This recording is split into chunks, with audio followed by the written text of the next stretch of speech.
driving. Trees went by. Me and Del were singing Little Runaway. I was flying. Yeah, running down a dream that never would come to me. Working on a mystery, going wherever it leads. Running down a dream.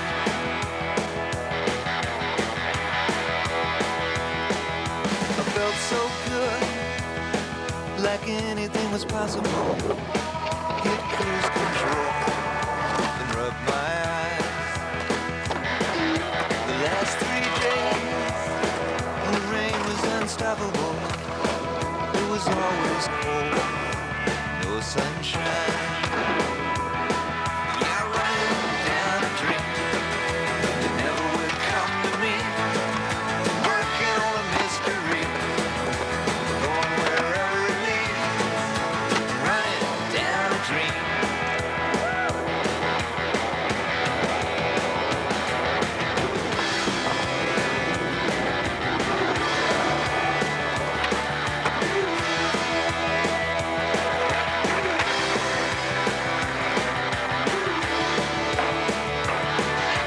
I rolled on, the sky grew dark.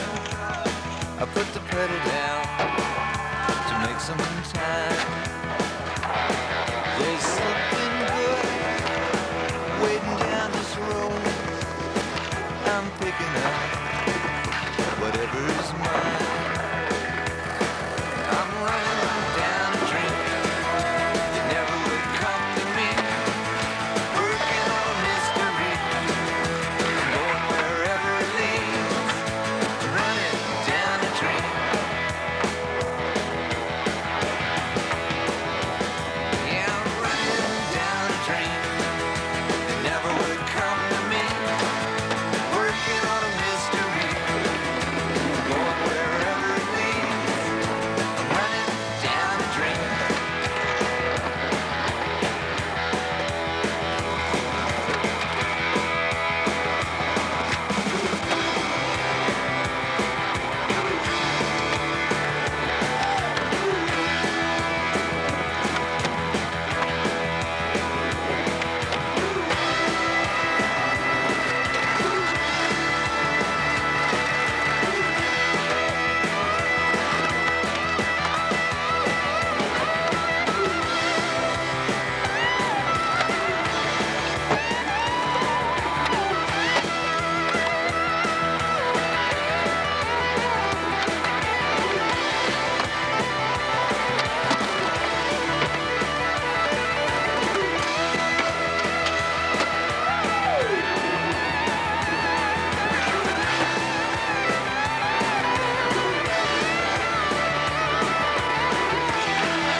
Yeah, Jamie!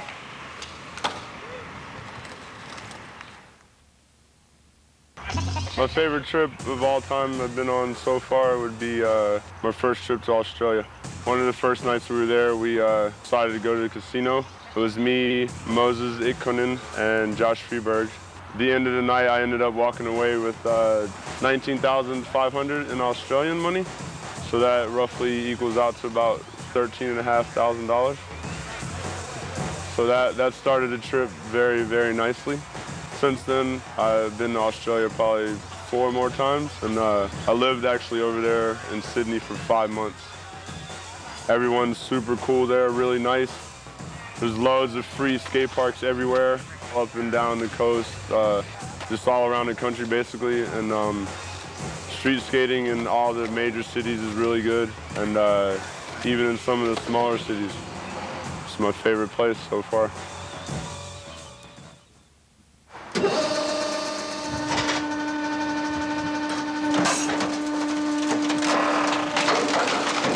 The Junkyard Dogs started out with Ballard.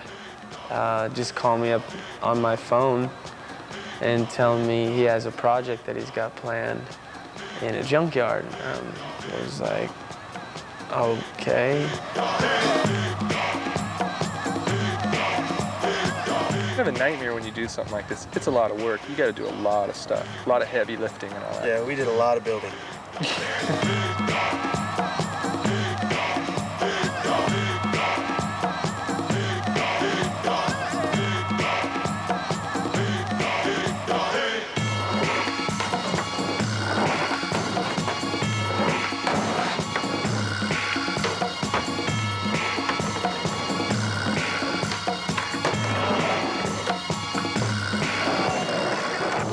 I remember walking around going, what's going on? What is this? And if I went around the corner and was like, oh my gosh. Daewon was there, like Steve was there already, like just going ballistic. I didn't really know what to think. The roof to roof looked really dangerous. I was peeking in like, what? Hey, it didn't look that fun. That's what I'm trying to say. It didn't look that fun when I got there. It wasn't scary necessarily. The only thing that was kind of frustrating was the fact that you couldn't get a pop off of that plywood because there was nothing under the plywood. It was just like plywood set across these like girders or whatever, you know? So a lot of stuff was just like, we're talking crop dusting, like crop dusting kickflips over that thing, but you like going like 10 feet, you know? But they're only like 2 inches off. A couple times Daewon's feet flew over the edge and the board flies off and gets smashed into the ground. So it was scary at first. Actually, it was scary the whole time. What am I talking about? It just got a little bit easier.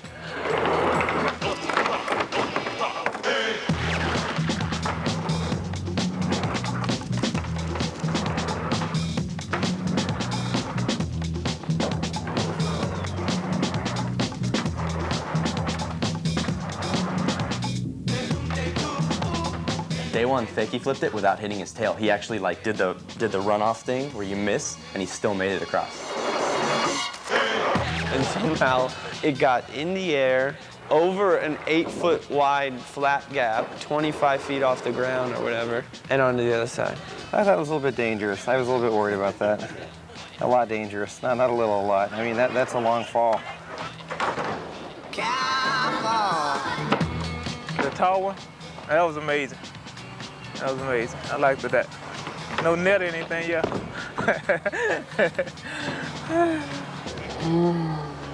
Jonathan McClenny and driver, wrecker, a little bit of everything, dismantler. But Nathan was the sweetest, like, because he was down to do anything. You could tell he genuinely really liked what we were doing.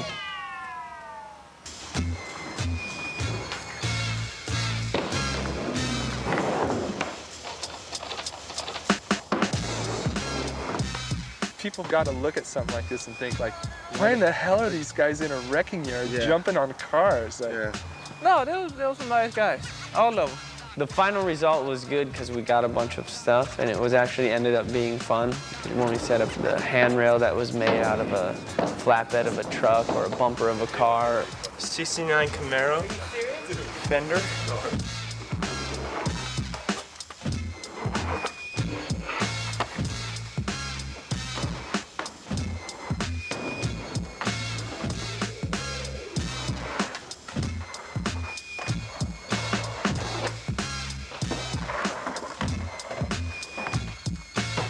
That car with the 2 jumps in the middle. It wasn't too far across, but it had a tranny effect, so whenever you did a trick over, you did float, but you caught a tranny on the way in. It's just more of a, it was just like skating on a pillow, man. It was so sick, dude.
So this giant production, just hundreds and hundreds of thousands of dollars, permits, shut off streets, a bunch of children.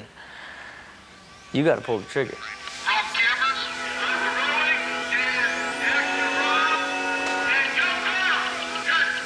The original idea of the commercial, it came really from the Beatles' A Hard Day's Night.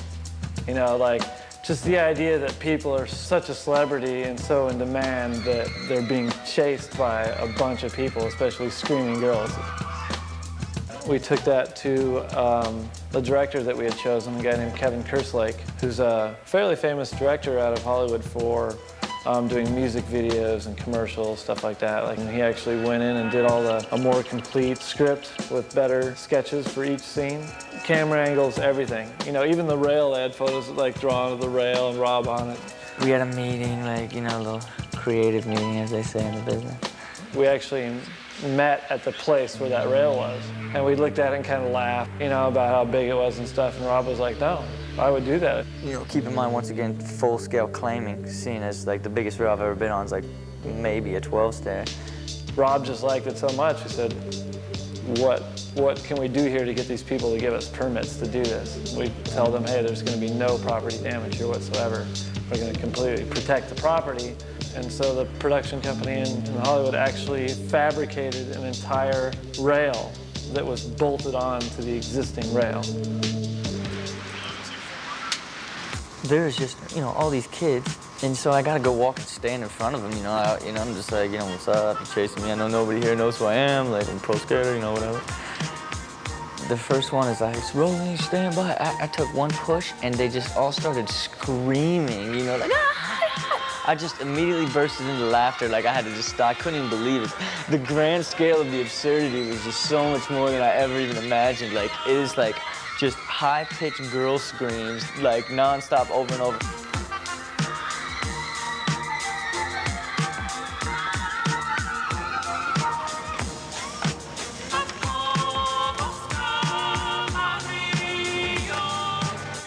On top of that, whatever, like, you know, you got your catering and there's just production and wardrobe and just, it was just like so hardcore. Like, I had just no idea. There's like 15 cops, you know, like streets are blocked off.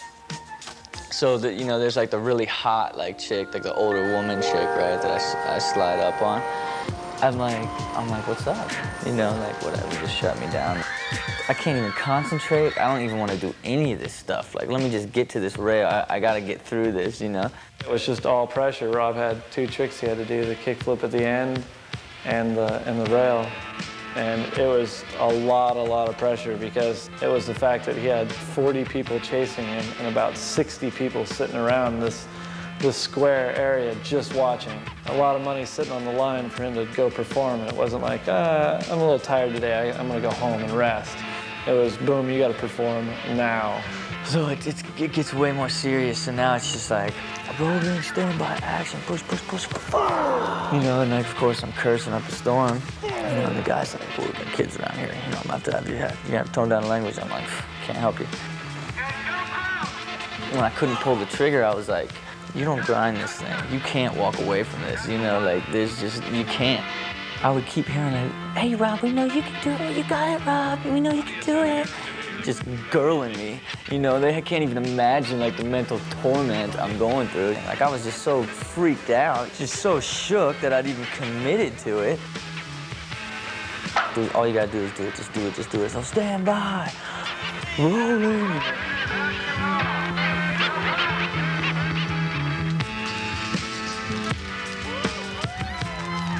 I was just like, oh my God, like, it took all my heart and soul to commit, and like, I almost died. So I gotta climb back up there and start over.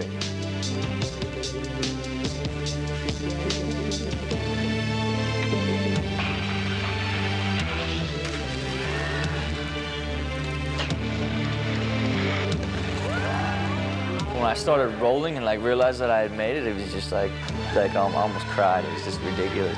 The pressure of all that and then actually be able to pull it off second try is pretty amazing.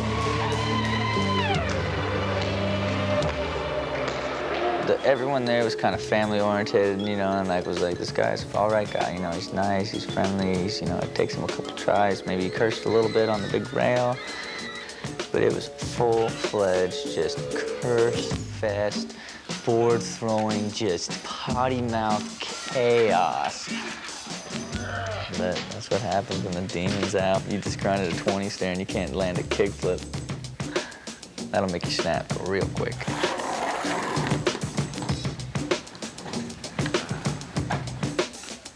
By the way, the last scene where Dyrdek does the kickflip off the trailer, and we actually got Anthony to dress up like one of the construction workers. And if you really pay attention at the end of the handrail scene, Colin McKay is in a big white shirt running across the screen. It was fun just to go out and make a commercial based on, you know, the popularity of how I think the skateboarder should be.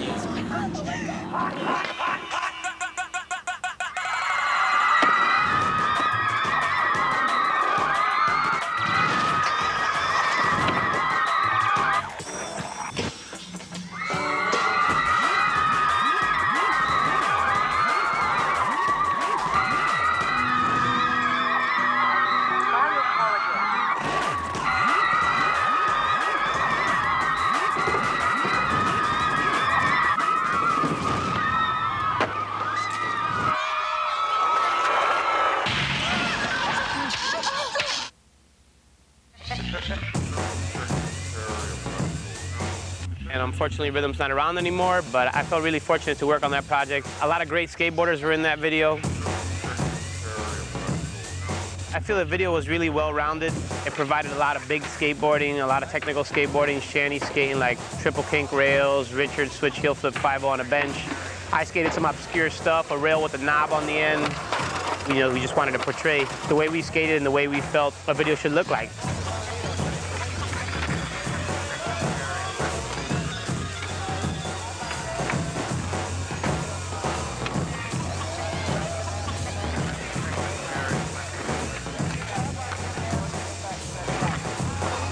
I think it was really amazing to see such a strong part from Shanny. You could always tell when there's a good part when you could pop it in at any time, and it's still a great part nowadays. If that part would come out nowadays, besides his shoes and his t-shirt, you'd probably think it was him, you know, filmed it last month or whatever.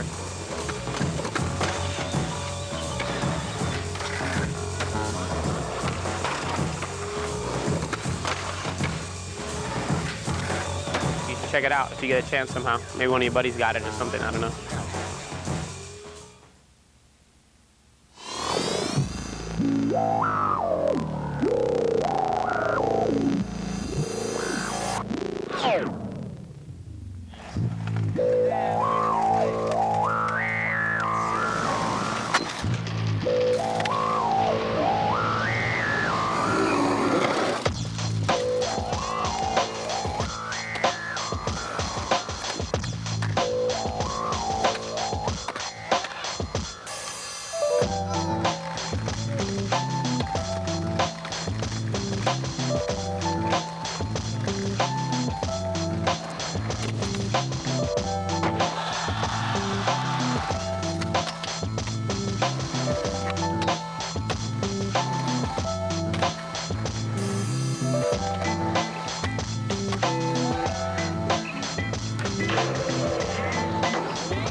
His name is Stefan Attardo.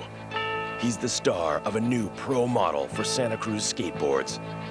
He has been described as handsome, tough, talented, sexy, sensitive, dynamic, and brilliant. Amazing Flair raves Skateboarder magazine. He's been called a top contender for an Academy Award. Stefan Attardo is the Italian Stallion.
I've known Chad Simpson for a few years now, and he's always been a super cool, genuinely nice guy with unbelievable skill level on a skateboard. He can basically do anything he wants.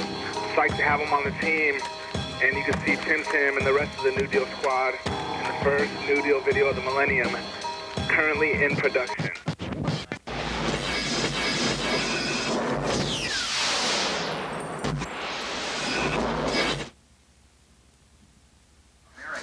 The Corey O'Brien was popular back in '89. A lot of kids bought it. It's 1990, boys. Let's get rid of the skeletons.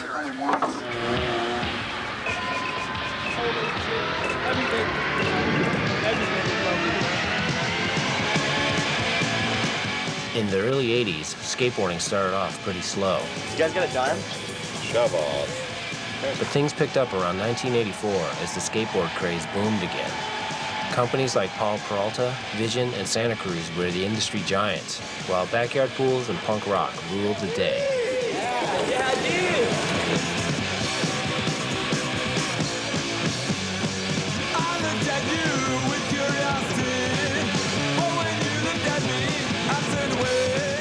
In the hyped-up environment of the mid to late 80s, a lot of experimentation went on in different areas of skateboarding.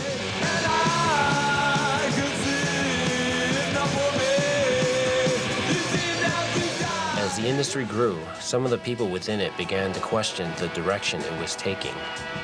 So you had to deal with a lot of non-skaters. That was weird. That was one thing. That's a big thing. I think it was also just like the advertising and the style of marketing and the way all the pros were being used. It just felt really, for me anyway, as a pro, I just felt like too much of a commodity. Basically, by the end of the 80s, it just kind of got old. And there was a whole new breed of kids street skating, and there was bringing some new life to it.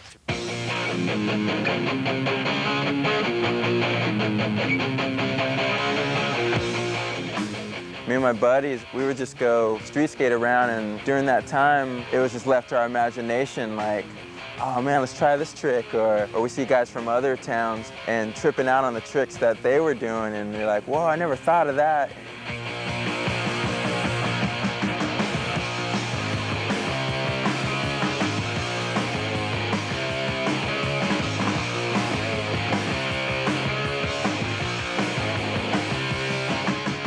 As street skating progressed, attention shifted away from the once dominant vert contest circuit. That was a huge shift, you know. Prior to that, contests were the most important thing. And if you didn't do well in a contest, companies weren't going to sponsor you. I just remember really feeling a big change as far as the way people saw things in skateboarding, because it was up to that point, aside from Gons and Nodis, the street skaters were just style guys, you know, like Scott Oster was a serious guy. Scott Oster was someone that people respected as a pro street skater, and I would never say that he did anything that impressive, you know, but he had good style, you know, he was sick. And those are the guys who won the contest. And I just remember there was kind of a buzz around the stuff we were doing, because the stuff we were doing at that time was just so different than the established pros. For instance, the Moonster contest, I remember nose grinding the rail, and that being the most amazing thing to the crowd and to the other pros and stuff, wow. Because up to then, the contest rails were a 50-50 and or a board slide was the thing to do. And Tom Knox was there tail sliding it, and that was a big thing, you know?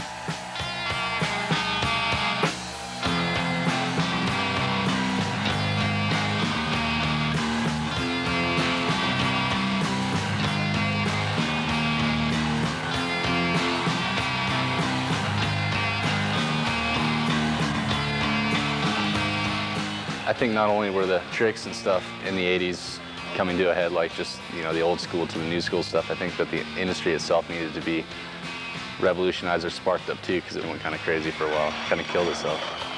One of the newer companies to make a mark was 8th Street, whose first two videos, Shackle Me Not and Hocus Pocus, featured some of the most progressive skating at the time, while shying away from the glossy style that had been standard up until that point. The quality of the footage is so bad. It's still a good video. The skateboarding at the time was amazing, so there was nothing you could say about it. I think that had a lot to do with just that it's just easily accessible, you know? You're just look at that cheesy-ass footage of some guy hucking some crap over a ladder. And I had the same size ladder in my yard, and people, if you could just pull it out and try to hook it up immediately. This new approach to video making led to 8th Street's next video, a short promo which was released in 1990. Come around, come around. Come around, come around. Come around, come around. Come around, come around. People made the money, I made a phone. People made the money, I made a phone. Build higher up and feel more alone. Build higher up and feel more alone. Summer skies warm, the sky is bright. Summer skies warm, the sky is bright.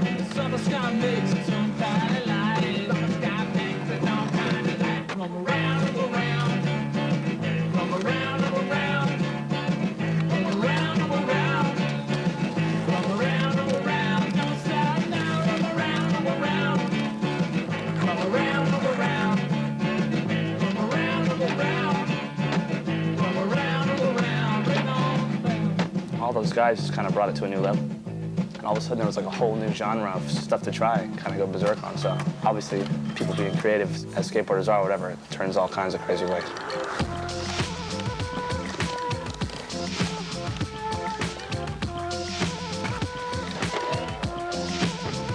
Vert was kind of at a stagnant point too, so I felt like it was time to try and keep Vert in tune with the street stuff, you know?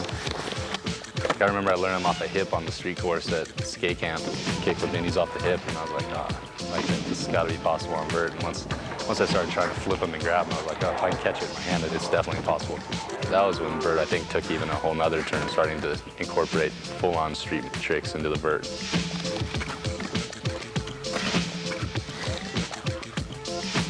You know, skateboarding has to change. Everything has to change or else it dies. And it's just a progression.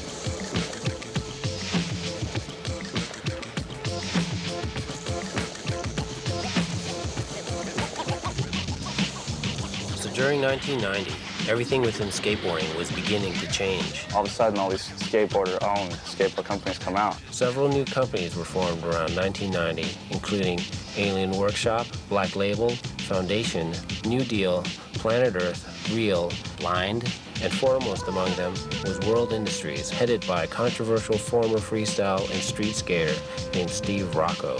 He was gutsy, but he's also smart and did a lot of smart moves. And I think he was pretty successful in that he made the big companies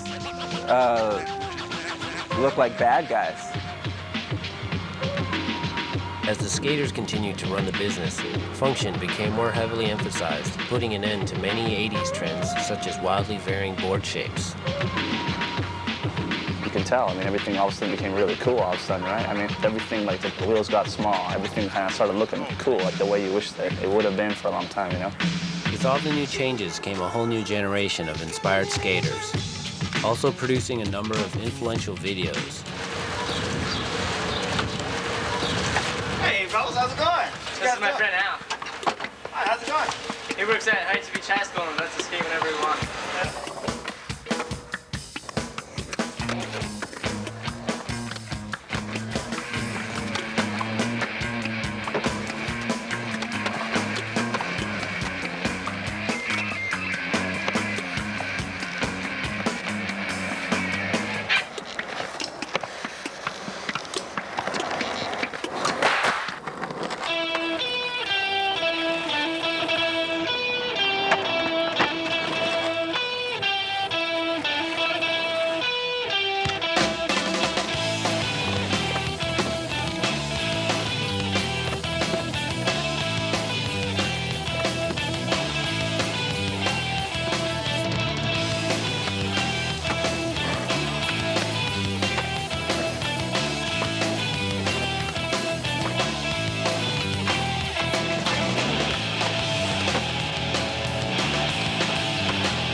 quiet tonight, but it's not alright. Cause they're planning something. Don't you know, things have settled down. For better or for worse, in 1990, the new school took skating to the next level. We must.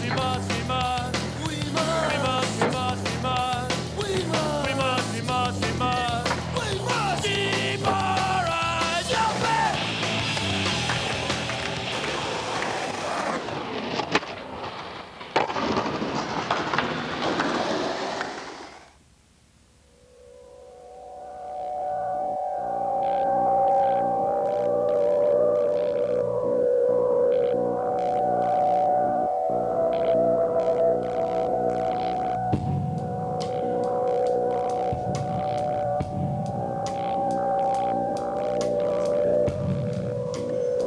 Do I look nervous?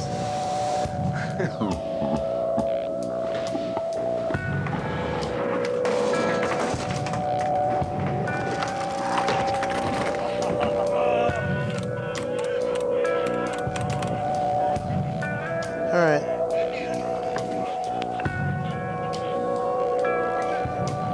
they going to show this on? And it just wasn't working out for me that day. And I finally did it.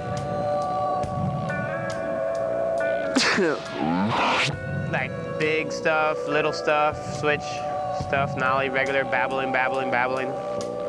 You know, and I'm just happy that we were able to do a commercial that has a legit, you know, TV conceptualness, but at the same time it has amazing skateboarding in it.